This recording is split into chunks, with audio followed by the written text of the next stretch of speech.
ඔයත් credit card එකක් පාවිච්චි කරනවද? අද මං කියන්න හදන්නේ ක්‍රෙඩිට් කාඩ් එකක් පාවිච්චි කරන කෙනෙකුට ක්‍රෙඩිට් කාඩ් එකක් ගන්න ඉන්න කෙනෙකුට වැදගත් වෙන ටිප්ස් 6ක්. මේකේ වැදගත්ම කාරණේ කියන්නේ අන්තිමට. අංක 1 තමයි ඔයාගේ අත්‍යවශ්‍යම හදිස්සි දෙයකට විතරක් මේක පාවිච්චි කරන්න.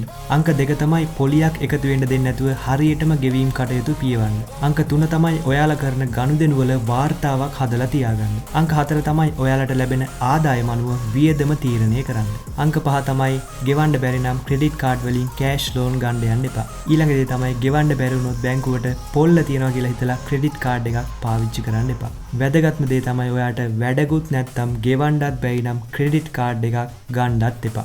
ඉතින් ඔන්න ඔහොම තමයි අපි ක්‍රෙඩිට් කාඩ් එකක් පාවිච්චි කරන්න ඕනේ.